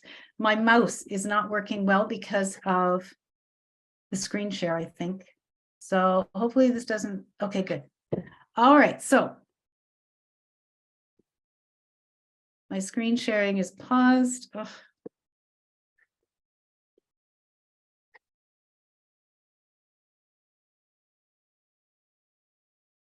Oh, Lisa, it's not letting me. There. Okay. Can you see my screen now? There we are. Okay. So again, back to being authentic. Always be beautifully. Barb, Yep. Barb, hold on 1 sec. Okay, so there was a question. Okay. It's in the chat thread. So Rick asks, is it worth cold calling or providing unsolicited submissions to galleries, or is it better to respond to open calls? And I was wondering actually if he was asking about open calls to the gallery, which he is. And Kathy chimed in, said, never just show up without making arrangements first. I think that I don't know personally the true answer to that question, but I will tell you what I understand. There is a blog called Red Dot Blog. REDDOTBLOG. And that is, he's a gallery owner in Scottsdale, Arizona. And he's very good and he's very generous with his advice and his knowledge. And he talks quite a bit about that. And most gallery owners that you hear talking will say, no, please don't cold call. Check on their website, see what their preferred method is. And I've also heard people say that, usually in podcasts or whatever, or blogs, and they'll say, you know, I get 100 submissions a month and I don't have time to go through those. And so, but then other people submit and they get into the gallery. I think that one way of doing it is by entering their open calls. Yes. I think another way of doing it is by participating in their social media. You might be surprised at the people that follow you, even though they don't contact you, but you might be surprised at the galleries that follow you. I went to a friend's opening at Cloud Gallery in Aurelia. Those guys are awesome. They sell art like crazy. And I know other artists that I've met who say that's their best-selling gallery. So I went in and, you know, the two guys that own it are father and son, Mark and Blake, and they're lovely people. And I had met them one day with Julia Veenstra. So Julia had introduced me to them. And I went in another time to see another artist show, and they remembered me. And they were, I guess they must be following me because they knew about me. They've never contacted me. They're not banging down my door to take my art. But since then, I have been making sure that I comment on their social media posts and like them and make relevant comments, not irrelevant, like, whoa, look, good one. No, you want to make relevant comments on their social media. And I've tried that with other galleries, and I think that they appreciate that. And if they appreciate you and they see you often enough, they might start to take notice of your social media posts. And who knows, then you will at least be on their radar. And if you submit that portfolio, which you can do, Red Dot Blog has a little how to make a digital portfolio course that you can buy that I did, and it's very good. So if you submit that digital portfolio and they already know who you are so that your name stands out, maybe that'll put you ahead on the list. I don't know, but it's a tough thing. So hopefully that helps answer your question. I know some gallery owners who say, no, never, never, never show up at my door without being asked or invited or making an appointment, I should say. But then, you know, on the other hand, one of their artists said, yeah, it was a few years ago and I did that thing where I walked in the door with my portfolio and she actually spoke to me, and now she's one of her artists. So I don't know, it's try the official channels first, I guess. Hope that helps. So being beautifully authentic means just be yourself, and you're going to be beautifully authentic because you create beautiful artwork and interesting artwork. And that's what it's all about. If you share your beautiful, interesting artwork as an authentic person, people will respond to your sincerity. You're not going to come across as salesy.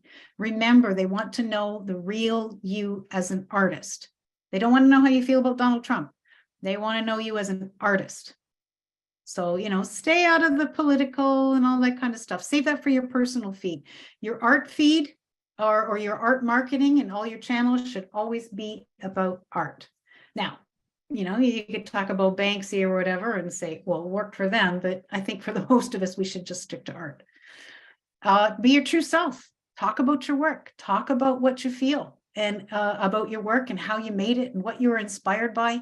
Those are all the things people want to know. And whenever you can, respond personally to comments and responses, even if it's just thank you. because people get the notification that you've responded and or emails or whatever. Now, that reminds me of all those bots that we see on social media, the fake accounts. And, you know, if you block them all the time, then Instagram thinks you're blocking people and you're being too selective about your audience. The biggest advice I see out there is they'll go away. Don't even bother, just leave them. And then all those requests for NFTs, they are generally not sincere. They are not people looking for art. They're just looking for your money. The people that want to buy something for their wife for their anniversary, but I just happen to be offshore and can I send you a bigger check and then you just send me the difference? No. Those are scams. Do not fall for those. So you don't have to respond to those people either. I will just delete, ignore, whatever. And, you know, you get all those creepy, hi, you're so nice looking. No, delete. We don't want any of that. Those aren't people looking for your art. So you can feel free to ignore them. And we're almost done. The marketing puzzle. All of these strategies aren't difficult, but they require that you learn how to use the platform and use them regularly and consistently. That is my hardest thing. You know, I'll post for a couple of weeks and on socials and then I forget. But my newsletter, I have been consistent since January because I have to do that release of that little painting every week. And lately I made it every 2 weeks. So that's something that's worked for me. Get yourself into a program of something that you must do, and that'll help you be consistent. Being top of mind is what it's all about. Even if you're off socials or something like that for a while, if you haven't sent a newsletter for 3 months, it's never too late to start. Nobody's going to say, oh, that's Simmons. She didn't send a newsletter for 3 months. I'm not reading that. You're not likely to have that result. People are going to click on it. They're going to read it. They're going to be pleased to hear from you. Don't sweat it if you've been away for a while. It's okay. You can just start again and people will come back. Choose the platforms you feel comfortable with that fit your personality. Don't try to do something that is completely awful for you as a person. Just, you know, do what you can and choose them carefully. If you choose what you'll use. If you attend most of the sessions or watch the replays, because those are all going to be available to you, you don't have to be at every session. You'll get a good idea of what's out there, how to get started, and how to do more research on it. And again, if it doesn't work for you, try something else. Don't overdo it. Just try 1 or 2 things at a time. Remember, one of those things is going to be your email list because that's really important. And a website is probably going to be number 2. And then add other things as you can. Don't kill yourself. Your art is most important. And you don't have anything if you're not producing art. But again, you might have to spend 50% of your time marketing and 50% of your time making. We never like that ratio, but you might have to do that. Marketing's like a jigsaw puzzle. All those different things fit together. And they're all different ways of doing it, different approaches, because people are different. You're not going to find everybody in one place. So you have to look at different places. And eventually you'll have a whole picture. And it's evolving and it's always changing, but it's easy enough to keep up if you get that machine running. So what's coming up for the rest of the series? Each of the topics we've discussed today will be further delved into by our experts. Lisa and I put our heads together and came up with various people that we've seen or worked with. And I think we've come up with a really good bunch of experts. These people know what they're talking about and they have experience and they will be able to answer your questions and help you make decisions. They're not going to tell you everything you need to know about each topic. That's not the idea here. They're going to give you an overview so that you can get an idea of whether that might be for you. It might be something you'd like to add to your marketing strategy. And hopefully by the end, you will have a strategy you can start with. And if you don't want to put it together yourself, you don't have to. You can consult an expert. You can have somebody do it for you.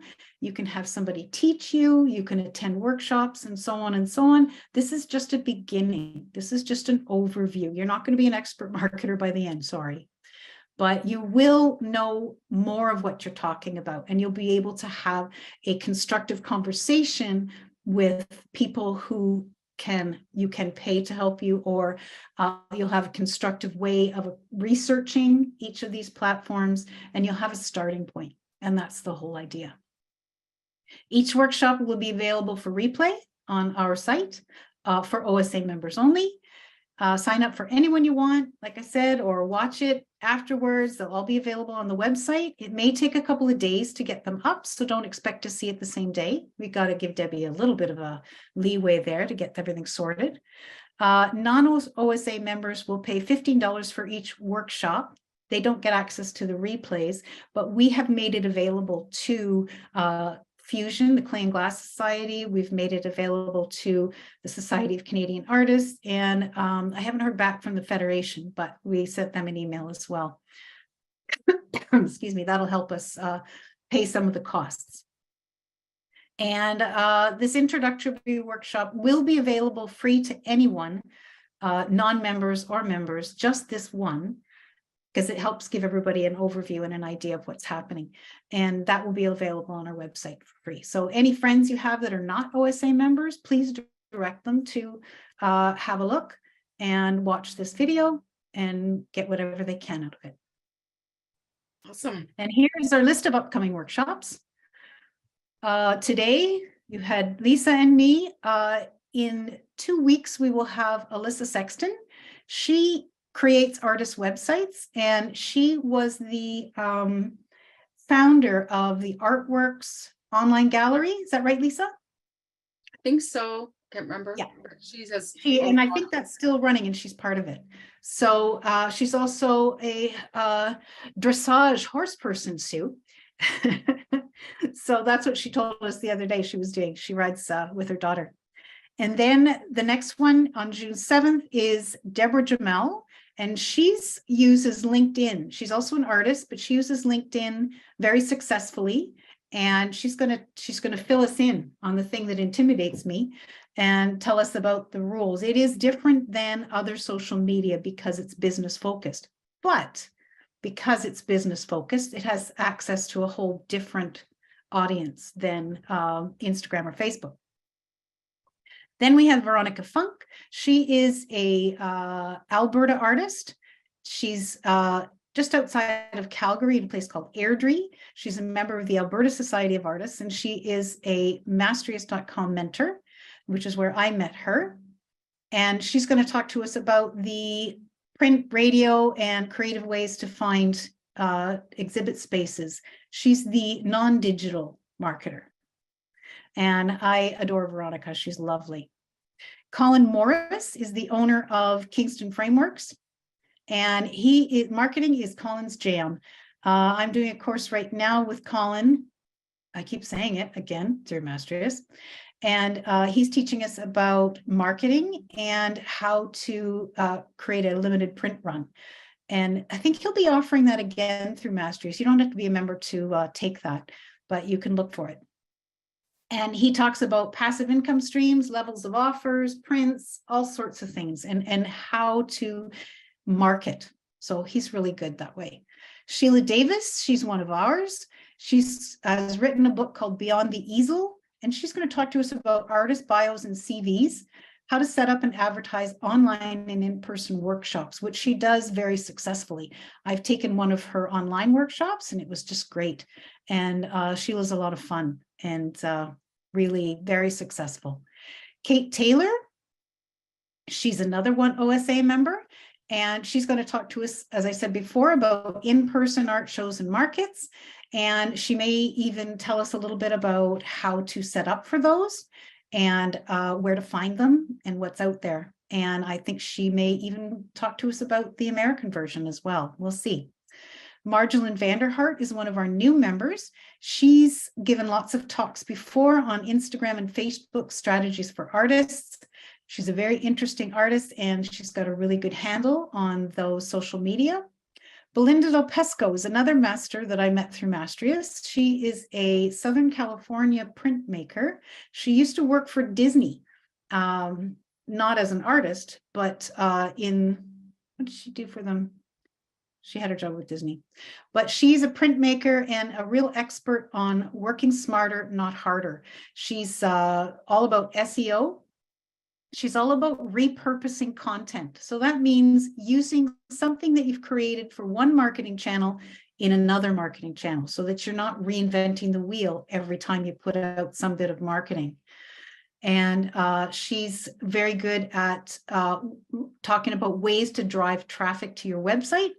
She's very good with Pinterest, YouTube, and Etsy. That's how she markets her work. And then last, you'll have Lisa and me again, and we're going to talk about choosing your marketing channels and putting it all together. We haven't thought about that yet, so I haven't written that one, but it will be kind of a, what do you think, more of a discussion on how different things work together and how to put that puzzle together and where to find more resources. So I hope that this has been really informative. I would love to hear your feedback. Just you can send us an email at info@OntarioSocietyOfArtists.org, and Debbie will send your thoughts on to us, or you can put them in the chat, or you can say them right now. I'll hand it over to Lisa because my voice is clear. Yeah, so Barb, you can take a look at the chat. Lots of great feedback. Everybody's enjoying it and getting a lot out of this. Does anyone have any comments or questions going forward? I just saw Peter's comment that the only thing that's ever worked for him was showing up randomly out of the blue. Apparently you are memorable and special, Peter. Yeah. Yeah, I don't know. That's the only thing that's worked. Well, there you go. See? I've sent emails and they just disappear into the void, never to be seen or heard from again. So you must be a guy whose work grabs people's attention and they say, I must have him in my gallery. I don't know. Maybe. Right. So yes, I see some good comments from Janet. Take some time to look through the chat and see the answers from your colleagues. Right. So before I On, forget, I encourage everyone to save the chat. So you know where you can write in the little box, you'll see the happy face at the very bottom, and there's 3 dots. Click on those 3 dots and it says save the chat. I've never done that before. I've never done it either. And where does it go? I saved it, but I don't know where it went. Okay, so there is, hold on. Are you on a Mac? Yes. Okay, so I have to go find it. They usually, Zoom sets up their own little folder, usually in documents. Oh, okay. Yep, that's where it is. So if you go into your documents folder, Okay. and there should be a folder called Zoom, Okay. and you will see the chat file. All right. I will look for that. Thank you. So I see a question from Janet here. I missed how do you collect money on the web? Do you recommend e-transfers only? If you have a website, you can set up e-commerce, which is the safest. I read a story in the newspaper, I think it was on CBC a few weeks ago, about e-transfers being canceled after they're sent. So there was a woman who was selling something on Facebook Marketplace, and the person came to her home. She saw them send the e-transfer and it went to her account. But the person, because it was a credit union they were sending it from, had a certain window to rescind the e-transfer. So they left her home with the goods, had sent her the e-transfer, she thought everything was fine, and then they canceled it. So basically they took her stuff for free. So I don't know what the answer is, but I find that having e-commerce on my website is just easy, because all those people who, the people who call me, and I know when they say, do you have anything for sale, that they haven't looked at my website, they haven't paid any attention, and they're probably just scamming me. And I say, just in case, I'm wrong, I'll say, oh, everything I have is on my website, and here's the address. And that's a pretty safe way that kind of covers a number of bases. But really how you do it is up to you. Square, you can use a tap, or I recommend you get the one with the tap. I think it's the only way you can get it now. It's about $60 for the little hardware thing that you attach to your phone. That's a really good way to do it, because they also have the option of paying by debit or credit. And you can, I believe, does anybody know if you can use Square over, could you use Square over the phone, entering their card number? I don't know. It's something to look up. Having said that, I still have people send me e-transfers. Yeah, I think you can type in the credit card info. You pay a There you go. slightly higher fee, Oh, okay. but I think it still works. I've never Yeah, done okay. it, but I That's good to remember know. reading it. Square is really, and they send you reports so you can keep track of your income. It's very, I find it very useful. And that and my e-commerce on the website. It doesn't cost extra, I don't think, for e-commerce. Like doing it through Square or Faso, e-commerce comes with the lowest subscription rate, I think. Does that answer your question, Janet? Yeah, sort of. Thank you. I've turned away sales because I wasn't comfortable. Yeah. So you go and get e-commerce and put it on your website, basically, is what you're saying. Well, that's one way of doing it, or you can do it through Square. Like Peter said, you can probably enter their credit card information on the Square, and then you're protected by another layer. Okay, I have Square, so okay. Yeah. I think Yeah. e-transfers are supposed to be pretty good, because that's one of the recommended payment methods on Kijiji, where you just meet random weird people. And I've done it many times. I've never had an issue. But there maybe- was that one person. Yeah, maybe with Possible. our, Now, it wasn't maybe- through one of the big banks. If it's through one of the big banks, they don't get to, once it's accepted, you don't get to take it back. But it was a credit union that the person was sending it from. So so maybe if it's a credit union, you wait a day or so to ship your piece of hardware. For those. exactly. There's If the ways product- around it. Yeah, Mhm. So There is a question. It's not exactly on topic, but Sue is asking, is there a process for sending artwork to the US or other places in the world? Does anyone have any website links or anything I could include that Sue can look into it further? I think think the best Epic place has to, some information. what does? Epic. Epic. Well, Put in the chat, please, Peter. I Um, would begin with Canada Post and their small business program. oh, Oh, there's another one. Oh, geez, I can't think of the name. There are services that will tell you the best shipper, the best shipping price. They're web services. I can't remember what it's called. If somebody remembers what it is, you can just type in where you want to send it and it'll give you the price for a bunch of like Purelator or whatever different services. Canada Post has a small business program. It's free. And one thing that it does allow you to do that I find extremely convenient is it is called SnapShip. So you type in the weight and the dimensions and it spits out, and you pay on your credit card, it spits out a shipping label. So you slap that shipping label on your package and drop it off at the post office. You don't have to wait in line or anything. And they will even come and pick it up for a small fee. And you also get a little discount on different things. So they, it also, one thing it does, if you have shipped your work somewhere, like to a gallery or something, and it doesn't sell and it needs to be shipped back, you can send the gallery by email a shipping label. And then you've paid for the shipping, return shipping. So you email them that shipping label, they print it out, they slap it on your package or your painting, and they send it back to you. So you can save yourself a lot of driving if you're comfortable with it being shipped. And if you ship Yeah, it no, there. I've shipped things all around. You know, in Canada.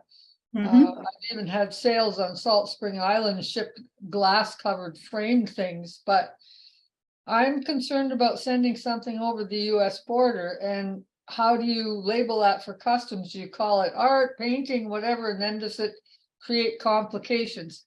Because One I thing know I- what Cesar has told me what he has done is take it off the canvas, roll it and call it curtains. But I can't do that if I'm shipping something on board. And You know, don't have to, you don't necessarily have to call it curtains, but what I understand from participating in the Square Foot Show, which originates in the States. And so I have shipped things to the States, and it wasn't that expensive. I think it was like $30 or something to go to California. It was 12 by 12 though. But what they did tell us was you do not get insurance for that. but Even if they sell you, even if they sell you insurance for what it is. Artwork though, did you call it artwork or? Yep, even if you call it artwork, they told Okay. us the only thing they will insure is the cost of the materials. Well, So, and even if they tell you different, the only Yeah. thing they insure will be the cost of the materials, was what we were told. yeah, And they did their research, and they're working with a lot of artists, so I don't have any reason to doubt them. But it means don't buy the extra insurance. Just Yeah. ship it for the cost of the materials. That's what you put down, you know, $50, $100, whatever, and send it off and keep your fingers crossed. There's another question, Janet Hendershot. What is an economical way to send an exhibition in Ontario from Toronto? Has anyone had experience sending a show, an entire show? There's a guy, and again, I don't know, there are people who will do that will, you know, they have a van and they'll load your show into the van and drive it somewhere. Yeah, there's a company that does art shipping called Stellar Art Shipping. They do shipping and installations. They're used by Toronto Imageworks to send a lot of stuff out to around Collingwood, Muskoka, all over the place.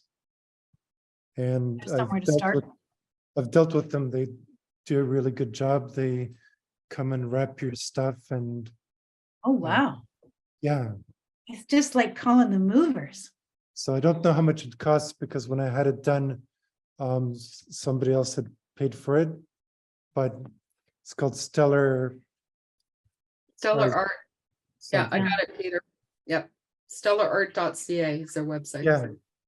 And I Cool. think there are a few people around. I remember when we were shipping things to the Northumberland gallery, Roger, that someone said to me, oh, there's a fellow he has a van, he does a really good job, and I trust him, and he will take your art and drive it wherever, but I can't remember his name because I didn't need the service at the time, but I'll try to remember it and put it in the Facebook group or something.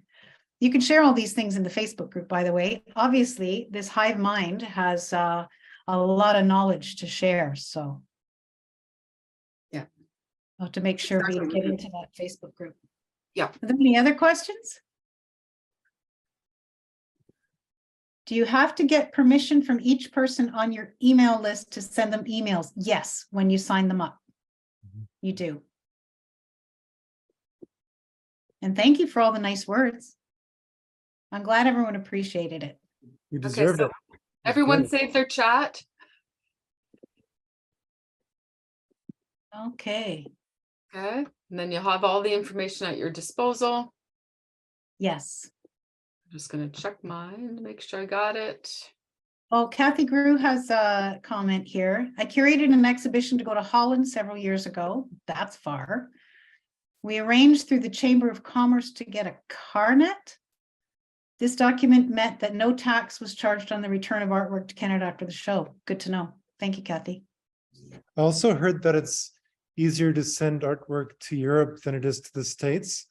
I had an exhibition in the States where I had to send 20 pictures, and my wife printed out a stack this thick on how to do it.